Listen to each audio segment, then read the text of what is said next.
Bismillahi masyaallah, la yashukul khaira illallah.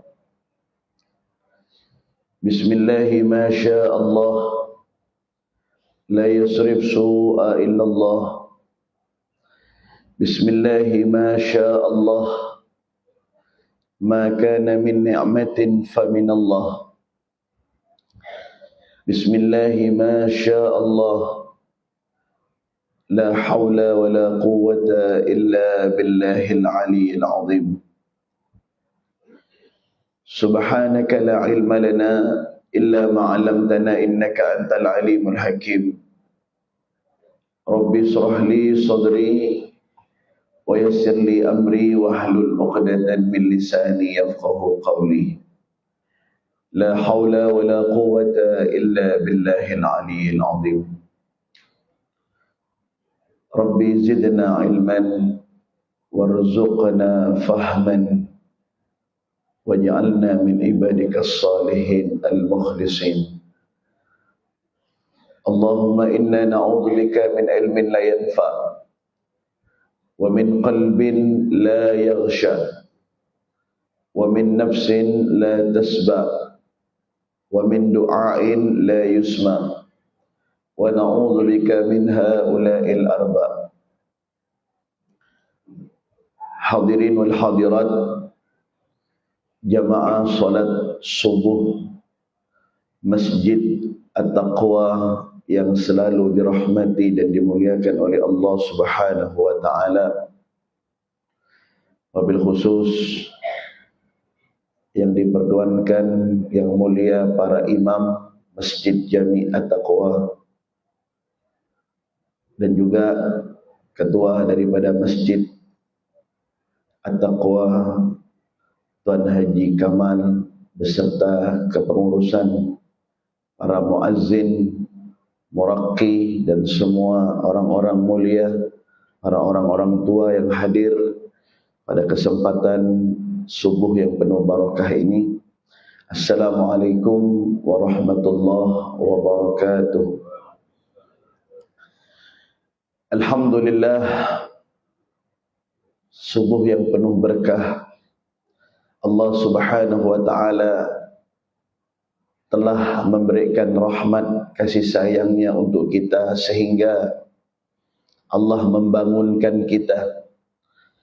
Alhamdulillahilladzi ahyana ba'dama amatana wa ilaihin nusyur.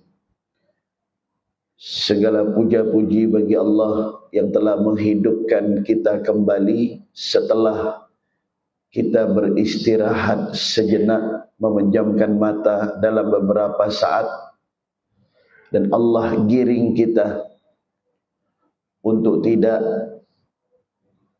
tidur setelah bangun, melainkan menuju ke rumah Allah Subhanahu wa taala dalam pengabdian kita melaksanakan salah satu daripada perintah Allah Subhanahu wa taala, yang tentunya solat subuh adalah solat yang sangat dikhususkan Allah Subhanahu wa taala atas hamba-hambanya.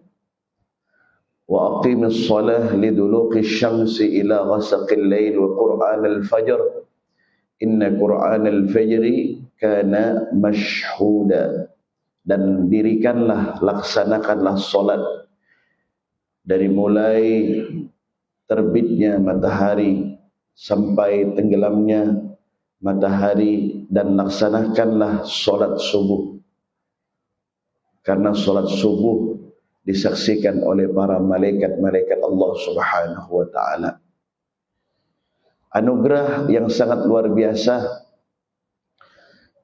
Bahkan kita mendengar bacaan daripada imam kita yang sangat begitu indah, yang sangat begitu merdu. Setelah itu kita lanjutkan dengan berzikir kepada Allah Subhanahu wa taala. Alladzina amanu wa tatma'innu qulubuhum bi dzikrillah, ala bi dzikrillah tatma'innul qulub. Orang-orang yang beriman yang mereka mendapatkan ketenangan, mencari daripada kedamaian, ketentraman untuk untuk hatinya. Ala bidzikrillah tatmainnul qulub, hanya dengan berzikir kepada Allah hati akan menjadi tenang. Kemudian kita melanjutkan dengan doa memuja kepada Allah, memohon kepada Allah, mengemis, meronta-ronta kita kepada Allah Subhanahu wa taala.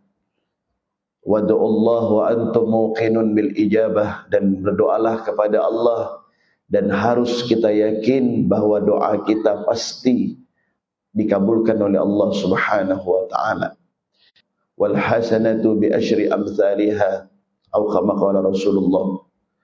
Rasulullah memberikan kabar baik kepada umatnya. Aku, kata Nabi, tidak mengatakan siapa yang membaca alif lam mim itu dihitung satu huruf. Bal akan tetapi alifu harfun wal lamu harfun wa mimu harfun. Alif satu huruf, lam satu huruf, mim satu huruf. Dan barang siapa membaca daripada satu huruf daripada Al-Quran, maka Allah Subhanahu wa ta'ala akan memberikan ganjaran pahala 10 kali lipat. Berapa banyak ayat yang kita baca dalam suratul Kahfi? Dari 10 ayat, dan berapa huruf yang Allah berikan untuk kita semuanya. Dan itu kita lakoni setiap hari, setiap habis solat membaca daripada 10 ayat Al-Quran. Belum lagi menambah di rumah kita menghatamkan 1 juz daripada Al-Quran, dan terus itu kita laksanakan, maka tentunya Allah akan memberikan triliunan bahkan miliaran daripada pahala-pahala kita membaca Al-Quran. Hadirin saudara-saudaraku yang dirahmati dan dimuliakan Allah Subhanahu wa ta'ala. Pada kesempatan subuh ini kita ingin mengaji dan mengkaji akan ilmu Allah Subhanahu wa ta'ala. Tentunya manfaat daripada kajian ini untuk diri saya pribadi, yang tentunya diri ini tidak lebih baik daripada antum yang mendengarkan daripada kajian ini. Al-Imam Al-Habib Abdullah bin Alawi Al-Haddad, yang sering kita baca wiridnya yang sangat terpopuler, Ratib Al-Haddad. Ratib Al-Haddad ataupun Wiridul Latif, yang dibaca di setiap masjid, bahkan di pesantren, di madrasah, bagi para santri ataupun student, dan banyak kali daripada majlis-majlis yang membaca daripada Ratibul Haddad. Kalau kita melihat daripada karangan-karangan beliau, Al-Habib Abdullah bin Ali Al-Haddad ini seorang imam besar, waliyun min awliyaillah. Beliau tidak pernah mengarang ataupun menyampaikan taujihat dan nasihat, kecuali ada beberapa kalimat yang tidak pernah beliau lepaskan di dalam penyampaian beliau ataupun di dalam kajian program beliau. Yang pertama, beliau selalu mengucapkan kalimat basmalah, Bismillahirrahmanirrahim. Kenapa kalimat basmalah? Kalimat basmalah ini adalah kalimat yang sangat istimewa. Kullu amrin dhibalin la yubda fihi bi bismillahirrahmanirrahim fahuwa aqta ay abtar. Nabi bersabda, setiap perkara yang besar, yang baik, kemudian umatku tidak memulai dengan ucapan Bismillahirrahmanirrahim, maka perbuatan yang dia lakukan ataupun ucapan yang dia ucapkan yang baik tersebut akan aqta, artinya terputus daripada keberkahan. Abtar, hilang keberkahannya. Apapun perbuatan baik, kita makan, kita minum, kita berjalan, apapun aktiviti yang kita lakukan, semuanya akan hilang keberkahannya jikalau tidak dimulai dengan bacaan Bismillahirrahmanirrahim. Kemudian beliau melanjutkan dengan kalimat yang diambil daripada Al-Quranul Karim, Subhanaka la ilma lana illa ma 'allamtana innaka antal alimul hakim. Nah, ini perlu kita camkan baik-baik. Perlu kita resapi, perlu kita hayati. Setiap kita akan menyampaikan nasihat-nasihat ilmu, setiap kita akan menyampaikan kebaikan kepada siapapun, maka jangan pernah kita melupakan untuk membaca dan mengucapkan kalimat yang diambil daripada ada kepandaian, tidak ada kecerdikan, tidak ada kehebatan yang disampaikan dari mulut kita kecuali Allah yang telah mengajarkan kepada kita. Illa ma'allamtana, kecuali Engkau yang telah mengajarkan kepada kami, ya Allah. Innaka antal alimul hakim, dan sesungguhnya Engkau adalah zat yang maha mengetahui semua ilmu dan zat yang maha bijaksana. Nah, beliau Al-Habib Abdullah bin Alwi Al-Haddad diperhatikan oleh para murid-muridnya pada waktu itu. Setiap beliau mengajarkan di madrasahnya ataupun pengajian-pengajian bersama para jamaahnya, ini ada satu orang muridnya yang sangat cinta kepada beliau, yang berkhidmat illa billahil aliyil azim. Tidak pernah beliau lupakan. Akhirnya beliau pada satu masa dan kesempatan ditanya oleh muridnya, wahai guru, apa sih faedah, manfaat ucapan subhanaka la ilma lana illa ma 'allamtana? Kemudian itu guru, beliau mengatakan kepada muridnya, wahai muridku, ketahuilah, kenapa aku selalu memulai daripada kalimat tersebut sebelum aku menyampaikan ilmu, pengajian ataupun pengetahuan kepada umat Nabi Muhammad. Beliau mengatakan, ilmu yang aku miliki ini, hafalkan, itu semuanya anugerah daripada Allah Subhanahu wa taala, bukan daripada kehebatanku dan kepandaianku, kata beliau. Ini tawaduknya dan rendah hatinya beliau kepada Allah Subhanahu wa taala. Sampai aku memastikan, kata beliau, bahwa diri usaha daripada Allah Subhanahu wa taala. Makanya tuan-tuan dan puan-puan yang dirahmati dan dimuliakan oleh Allah, jangan pernah kita melupakan ini satu kalimat. Setelah kita mengucapkan bismillahirrahmanirrahim, subhanaka la ilma lana illa ma 'allamtana innaka antal alimul hakim. Baca ini kalimat. Kita mau mengajarkan kepada anak kita di rumah, istri kita di rumah, mau mengajarkan daripada student kita, santri-santri, kalimat. Faedahnya apa? Jikalau kita mengucapkan kalimat ini dengan kerendahan hati dan permohonan tinggi kita kepada Allah, maka Allah akan mengajarkan ilmu-ilmu yang tidak kita ketahui. Allah akan bukakan semua hijab daripada pengetahuan tersebut. Hadirin wal hadirat, tuan-tuan puan-puan yang dirahmati dan dimuliakan Allah. Kemudian pada kesempatan ini pula saya sangat berterima kasih dan bersyukur ya atas apa yang telah diberikan kepada saya, kesempatan untuk memberikan taujihat, memberikan nasihat, yang tentunya sekali lagi taujihat dan nasihat ini untuk diri saya. Bukan berarti saya lebih baik, tidak.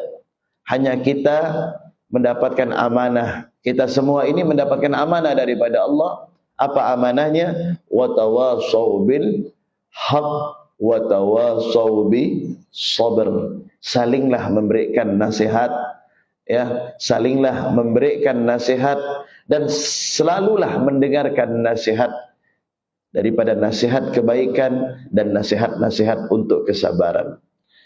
Hidup di dunia ini, hadirin, tentunya kita selalu berharap kebaikan daripada Allah, dan itu harapan kita semuanya. Mau orang yang taat, mau orang yang maksiat, mau orang yang soleh, mau orang yang saleh, mau orang yang dekat dengan Allah maupun orang yang jauh daripada Allah, maka mereka ini pasti menginginkan kehidupan di dunia ini bahagia. Bahkan ada doa yang disebut dengan doa sapu jagat. Doa sapu jagat. Apa doanya itu? Sering kita baca. Bahkan anak-anak kecil pun hafal doanya. Rabbana atina fid dunya hasanah. Tuhan kami, berikan kepada kami di dunia kebahagiaan. Ya kan? Wa fil akhirati hasanah, dan di akhirat juga kebahagiaan. Wa qina adzabannar, dan jauhkan, lindungkan bagi kami daripada siksa neraka. Ini doa yang sangat luar biasa. Kita sebelum hidup di alam akhirat, maka kebahagiaan yang harus kita rasakan adalah di dunia. Maka di sini Rasulullah SAW memberikan nasihat untuk kita semuanya, orang-orang yang beriman, insyaallah, para jamaah Masjid At-Taqwa. Ini Nabi memberikan nasihat untuk kita semuanya. Di dalam kitab beliau, Al-Imam Ali karamallahu wajha, yang diberi nama Wasiyatul Mustafa lil Imamil Ali karamallahu wajha. Ada kitab namanya Wasiyatul Mustafa, wasiat Nabi Muhammad. Yang bahagia itu ada 3. Ini kita catat ya. Tanda-tanda orang yang bahagia itu ada 3 perkara. Yang pertama, qutun halalun, makanan yang halal. Dan yang kedua, wa mujalasatul ulama'i, dan duduk berdekatan, bertabarukan, berkhidmat kepada para ulama. Wa salawatul khamsu ma'al imami, dan salat 5 waktu mengikuti takbiratul ula ma'al imam. Ini ada 3 kata Imam Ali. Kata Nabi, nasihatnya kepada Imam Ali. Ini tolong ibu-ibu juga dengarkan. Yang pertama apa? Bagi orang yang ingin beruntung di dunianya, qutun halal. Dia harus makan makanan yang halal. Artinya dari mulai makan sampai mendapatkannya, mencarinya, ya, membelanjakannya daripada makanan tersebut dari makanan-makanan ataupun belanja yang halal. Karena ini merupakan syarat mutlak, harus, prioritas. Ya, harus. Kalau kita ingin mendapatkan ketenangan di dalam ibadah kita, apapun ibadah kita, kita kepengen sholat kita khusyuk, kepengen iktikaf kita tenang, apapun ibadah kita, maka syaratnya yang masuk ke mulut kita, sampai ke tenggorokan kita, sampai ke perut kita, itu harus makanan dan cara mencarinya yang halal dan yang berkah. Tidak boleh tidak, Pak. Karena Nabi sudah mengatakan, man akalal halal ata'at jawarihuhu sya'a am abah.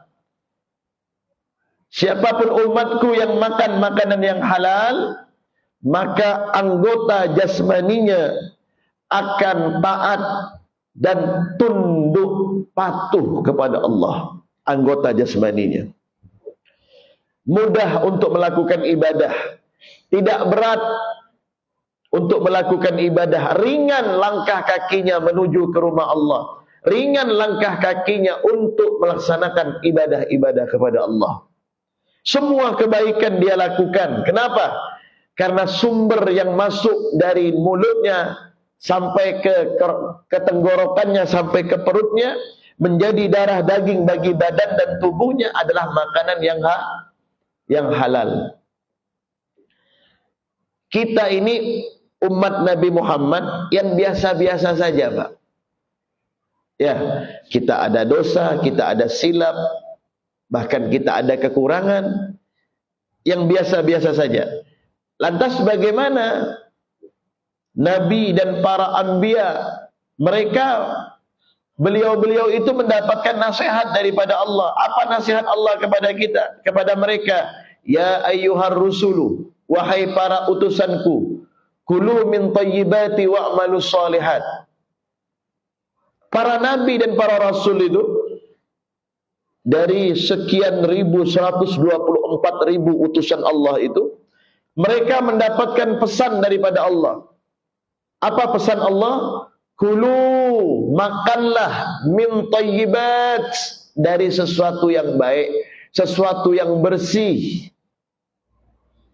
Coba, ini sekelas nabi, selevel para rasul, para nabi, yang tidak mungkin mereka mengerjakan sesuatu yang haram, yang tidak mungkin mereka melakukan kesilapan di dalam kehidupan para nabi dan para rasul, karena mereka maksum, dijaga oleh Allah Subhanahu wa taala. Namun demikian mereka mendapatkan nasihat, kulu min thayyibat, makan makanan yang baik, wa'malus shalihat, dan lakukan amal-amal soleh. Di dalam keterangan ini Allah ingin mengajarkan kepada kita semuanya, kalau ingin ibadah dan amal soleh kita ini diterima oleh Allah, maka sebelum kita menyembah kepada Allah, kita harus memperhatikan apa yang masuk ke dalam mulut kita. Minuman, makanan, pakaian yang kita kenakan, yang kita pakai, ini semuanya harus betul-betul kita dapatkan dari sesuatu yang halal. Ya, karena ini sangat penting. Kalau seandainya ada yang tidak halal, ya, mendapatkannya dengan cara mencuri, mendapatkannya dengan cara menipu orang lain, mendapatkannya dengan cara menzolimi orang lain, maka itu semuanya akan ditolak ibadah kita kepada Allah Subhanahu wa taala. Diceritakan di dalam hadis Ar-Arba'in, wa ma'kuluhu haram, wa mashrabuhu haram, wa malbasuhu haram, wa khudhiya bil haram, fa kaifa la yustajabu lah. Bagaimana yang masuk ke dalam mulutmu, makananmu haram, minumanmu haram, cara mendapatkannya yang haram, pakaianmu haram. Ya, kau mengambil sesuatu dari sesuatu yang haram, fa kaifa la yustajabu lah. Bagaimana doamu akan diterima oleh Allah Subhanahu wa taala? Ya, sekalipun kita mengemis-kemis kepada Allah, memohon-mohon kepada Allah, tetapi sumber daripada makanan dan minuman, pakaian, apa yang kita dapatkan dari sesuatu yang tidak dibenarkan oleh syariat, maka semuanya belum bisa diterima oleh Allah Subhanahu wa taala. Qutun halal, makanan yang halal. Dan yang kedua, wa mujalasatul ulama, duduk bersama para ulama. Tuan-tuan, puan-puan yang dimuliakan Allah, kita duduk bersama para ulama, belum mendengarkan nasihatnya mereka saja. Bahkan di dalam kitab Lubabul Hadis, Al-Imam Jalaluddin As-Suyuti itu beliau mengatakan apa? Memandang wajahnya para ulama. Ya, kita memandang wajah para ulama, orang-orang alim, kita pandang wajah mereka itu lebih utama daripada kita memerdekakan 1000 budak. Baru memandang wajahnya. Ya. Bahkan dikatakan man nazara ila wajhil alimi nazratan fa fariha biha bitilkan nazra khalaqallahu malakan tastaghfiru lahu ila yaumil qiyamah. Ini di dalam kitab Lubabul Hadis. Ya. Di hadis yang pertama itu disampaikan, man nadhara, barang siapa yang melihat, ila wajhil alim, kepada wajahnya orang alim. Ini di kampung kita banyak orang-orang alim, para ustaz, yang ibu-ibunya para ustazah. Banyak kita lihat orang-orang alim yang ada di sekeliling kampung kita, atau mereka yang datang dari beberapa daerah, beberapa negara datang ke tempat kita. Kita melihat wajah mereka, dengan pandangan penuh kecintaan dan mahabbah. Dalam hati kita ingin berkhidmat, dalam hati kita ingin mengambil keberkatan daripada orang-orang alim tersebut. Dengan suka dan senang, gembira kita berkhidmat, mengambil keberkatan kepada mereka. Dari pandangan mata kita senang melihat orang-orang alim, para ulama, maka Allah Subhanahu wa taala khalaqallahu malakan tastaghfiru lahu ila yaumil qiyamah. Allah ciptakan dari pandangan mata kita ini para malaikat yang tugas malaikat tersebut tastaghfiru lahu ila yaumil qiyamah, akan memohonkan ampun terhadap orang-orang yang memandang wajah para ulama sampai hari kiamat. Malaikat itu memohonkan istighfar dan ampunan kepada orang-orang yang memandang wajah mereka. Wa man zara aliman faka'annama zarani wa man safaha aliman faka'annama safahani wa man jalasa aliman faka'annama jalasani wa man jalasani fid dunya ajlastuhu yaumal qiyamah. Barang siapa yang datang kepada orang alim, berkunjung kepada orang alim, mendengar ada Syekh Fulan, mendengar ada Habib Fulan, mendengar ada Kiai Fulan, mendengar ada Ustaz Fulan, kita datang, kita korbankan biaya untuk datang kepada orang alim, dimanapun mereka ada kita datang. Maka kata Nabi Muhammad, faka'anna mazarani, berarti sama dia mengunjungi aku. Kenapa? Karena ada estafet, Pak. Sayyidul ulama itu Nabi Muhammad, pimpinannya para ulama itu adalah Rasulullah. Setelah Nabi, estafetnya siapa? Para sahabat. Setelah para sahabat, para tabi'in. Setelah para tabi'in, para tabi'in. Setelah tabi'in kepada para ulama sampai ke bawah, sampai seterusnya, tsummal ladzina yalunahum tsummal ladzina yalunahum, sampai orang-orang baik daripada orang-orang soleh, para orang-orang alim tersebut, ila akhir zaman. Makanya kita tidak boleh menganggap enteng, meremehkan daripada orang alim, khususnya orang-orang alim yang ada umurnya, yang dia lebih tua daripada kita. Ya, kita lihat di Masjid At-Taqwa ini berapa banyak orang alim, Pak. Berapa banyak orang alim yang umurnya tua, dia alim. Ya, yang pertama kita menghormati karena dia tua, dan yang kedua kita memuliakan karena dia memiliki ilmu. Orang alim yang mudah juga banyak, maka kita muliakan bukan karena umurnya saja, tetapi karena kealimannya, karena mereka adalah warathun Nabi, mereka adalah para pewaris Nabi. Innamal anbiya lam yuwarrithu dinaran wala dirhama walakin warathul ilma. Sesungguhnya para nabi dan para rasul tidak mewariskan apapun, tidak mewariskan berlian, tidak mewariskan emas, tidak mewariskan uang yang bertriliunan atau miliaran kepada umatnya, walakin warathul ilma, akan tetapi mewariskan ilmu, meninggalkan harta yaitu ilmu.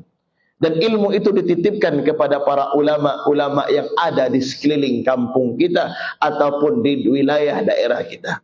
Maka muliakan mereka. Akrimul ulama fa innahum qurama indallah. Muliakanlah para orang-orang alim karena mereka telah dimuliakan oleh Allah Subhanahu wa taala. Maka siapapun yang duduk berkhidmah, yang memperhatikan orang-orang alim, kata Nabi Muhammad, maka kehidupan mereka akan diperhatikan oleh Allah Subhanahu wa taala. Coba kita pandang dengan pandangan mata kita. Siapa dari orang-orang yang sering mendatangkan para ulama? Siapa orang-orang yang senang dan cinta berkumpul kepada orang-orang alim? Pasti kehidupannya itu akan dimuliakan oleh Allah. Ya, dia tidak harus menjadi orang alim, tetapi dia senang berkumpul kepada para orang alim. Maka semua apa yang disampaikan dari orang-orang alim tersebut, keberkatannya akan mengalir kepada orang-orang yang berkhidmat kepada orang alim tersebut. Ya, saya tidak alim. Ini kan ada orang mengatakan, Ustaz, saya tidak alim, anak saya tidak alim, saya bukan keturunan ulama, tetapi ente cinta kepada orang alim. Saya cinta kepada orang alim. Saya ingin berkhidmat kepada orang alim. Saya ingin melayani makan dan minumnya orang-orang alim. Berarti ente sama mendapatkan keberkatan percikan daripada orang alim tersebut. Maka ayo muliakan orang-orang alim, khususnya yang ada di kampung kita ini. Muliakan mereka. Orang-orang tua mereka, ya, dan para pemuda-pemuda yang alim, kita muliakan mereka. Kita pandang mereka ini adalah warisan Nabi. Mereka membawa warisan Rasulullah sallallahu alaihi wa ala alihi wa sahbihi wa barak wasallam. Kemudian yang ketiga, yang terakhir, di antara keberuntungan dan kebahagiaan di dunia yang dirasakan oleh umatku, wassalawatul khamsu ma'al imam. Ini kita tidak meninggalkan solat berjamaah 5 waktu, mengikuti takbiratul ula ma'al imam. Ini sangat luar biasa, ya. Makanya orang itu 40 hari mereka istiqomah solat di masjid. 40 hari, ya, ya. 40 hari dia istiqomah solat di masjid, tidak pernah meninggalkan takbir bersama imam, maka orang ini mendapatkan keistimewaan yang sangat khusus di sisi Allah Subhanahu wa ta'ala. Jikalau dia pun harus meninggal di dalam solatnya, maka mereka meninggal dalam keadaan mati syahid. Kita bisa bayangkan, Nabi itu menyebutkan apa? Wassalawatul khamsu. Salat 5 waktu ini adalah sebagai jaminan yang akan menjamin semua amal kita. In saluhat saluhal amalu kullu, wa in fasadat fasadat amalu kullu. Ya. Kalau salatnya ini bagus, artinya 5 waktunya bagus, tidak pernah ketinggalan berjamaah, ya. Tidak pernah ketinggalan dia itu mengikuti takbir bersama imam, dia selalu menjadi makmum takbir bersama imam, maka semua amal ibadahnya yang lain akan diterima oleh Allah Subhanahu wa taala. Tetapi kalau dia enggak pernah melaksanakan, naudzubillahi min dzalik, semoga kita dijauhkan, tidak pernah salat, ya, mengharapkan kebahagiaan kepada Allah, maka itu percuma, Pak. Makanya Al-Imam As-Sayyid Ahmad Zaini Dahlan itu sampai-sampai beliau membuat satu kitab yang berjudul Arba'ur Rasail. Itu kitab khusus tentang targhib wa tarhib anis shalah. Itu kitab yang mengajarkan, yang beliau karang khusus untuk orang-orang yang rajin solat maka mendapatkan kebahagiaan, dan orang-orang yang meninggalkan solat akan mendapatkan kedurhakaan dan kebinasaan dan malapetaka daripada Allah Subhanahu wa taala. Ini kitab sampai-sampai beliau mengarang di situ. Nah, di dalam kitab itu beliau pernah menyebutkan bahwasanya siapakah golongan yang mendapatkan syafaat secara khusus. Syafaat itu ada syafaatul uzma, ada syafaatul khususiyah. Kalau syafaatul uzma itu untuk semua umat, ya, untuk semua umat mereka mendapatkan. Ada syafaat pertolongan secara khusus. Disampaikan la yamlikuna syafa'a illa man ittakhadha 'inda ar-rahmani ahda. Di dalam kitab Arba'ur Rasail itu Syekh Ahmad Zaini Dahlan beliau mengatakan melalui hadis Rasulullah sallallahu alaihi wasallam, seseorang itu tidak akan pernah mendapatkan syafaat pertolongan secara khusus daripada Nabi Muhammad sallallahu alaihi wasallam illa man ittakhadha, kecuali mereka yang telah mengikat perjanjian indar rahmani ahda, perjanjian yang khusus. Maka kata para ulama, perjanjian yang khusus terhadap orang-orang kita yang istiqomah salat berjamaah dengan ikhlas kita hadir di masjid. Ya, kalau tidak di masjid mungkin karena ada banyak sebab, karena sakit atau ada halangan, hambatan cuaca, hujan lebat dan lain sebagainya. Mungkin kita tidak punya kereta untuk bisa ke masjid atau kendaraan yang lain. Kita solat di rumah bersama istri kita, bersama anak-anak kita. Intinya solat berjamaah, tidak kita tinggalkan. Maka kita akan mendapatkan pertolongan, syafaat secara khusus daripada Allah Subhanahu. Para sahabat itu merasa heran, kenapa Rasulullah berdoa seperti ini? Apa doa Nabi? Allahumma la taj'al fina syaqiyan wala mahruma. Allahumma la taj'al fina syaqiyan wala mahruma. Allahumma la taj'al fina syaqiyan wala mahruma. Kemudian para sahabat mendengarkan doa Nabi. Apakah mereka ini termasuk liman syaqiyil mahrum? Siapa orang yang celaka, yang diharamkan dari rahmat dan surganya Allah Subhanahu wa ta'ala? Maka Nabi mengatakan at-tarikus shalah, orang yang meninggalkan salat. Hati-hati ya, tidak ada toleransi siapapun kita, selama kita masih hidup, masih bisa bergerak, maka tidak ada alasan, tidak ada hujjah bagi diri kita untuk meninggalkan perintah salat. Usahakan ya. Nah, oleh karena itu 3 sebab ini kalau kita laksanakan di dalam kehidupan kita, yang pertama mencari makanan yang halal, kedua berkumpul bersama ulama, senang berkhidmat kepada ulama, dan yang ketiga melaksanakan solat 5 waktu, ikut takbir bersama imam tidak ketinggalan, apalagi di masjid.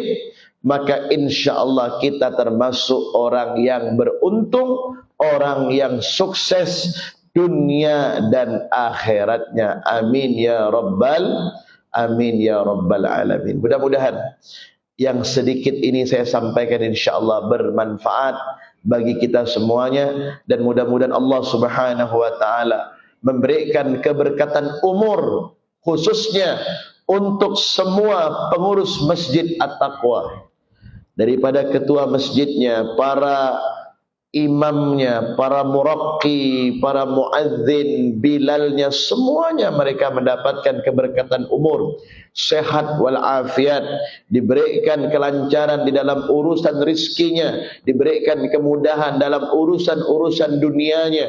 Siapapun yang senang hadir solat berjamaah, siapapun yang senang hadir berkumpul bersama para ulama, para ustaz dan para orang-orang alim, semoga hidup mereka dimuliakan oleh Allah Subhanahu wa ta'ala. Tuan-tuan dan puan-puan kita semuanya, mudah selalu diberikan keistiqamahan insyaAllah di dalam ketaatan kepada Allah, dan mudah-mudahan kita diwafatkan dalam keadaan husnul khatimah, mati di dalam mengucapkan kalimat la ilaha illallah Muhammadur Rasulullah sallallahu alaihi wasallam. Semua hajat-hajat kita Allah kabulkan, dan mudah-mudahan kita semuanya insyaallah bisa berangkat haji dan umrah, berziarah Makkahul Mukarramah dan berziarah Madinatul Munawwarah, dan mudah-mudahan kita juga bisa pergi ke tempat-tempat yang mulia yang diridhoi oleh Allah Subhanahu wa taala, di negeri-negeri yang diridhoi oleh Allah Subhanahu wa taala. Rabbana taqabbal minna innaka antas samiul alim wa tub alaina ya maulana innaka antat tawwabur rahim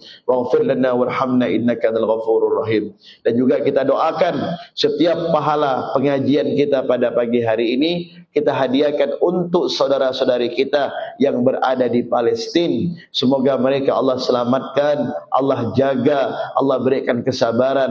Semoga mereka yang meninggal dalam keadaan syahid, Allah berikan tempat yang teristimewa di surga bersama Nabi Muhammad sallallahu alaihi wasallam. Dan saudara-saudara kita, orang tua kita, mertua kita, guru-guru kita yang telah wafat, semoga Allah Subhanahu wa taala Allah jadikan kuburannya raudhah min riyadil jannah, taman daripada taman-taman syurga. Dan mudah-mudahan Allah kabulkan segala hajat-hajat kita, hajat dunia, hajat akhirat, insyaallah diberikan kemudahan. Rabbana zalamna anfusana wa illam taghfir lana wa tarhamna lanakunanna minal khasirin. Rabbana hab lana min azwajina wa zurriyyatina qurrata a'yun waj'alna lil muttaqina imama. Rabbana atina fid dunya hasanah wa fil akhirati hasanah wa qina adzabannar.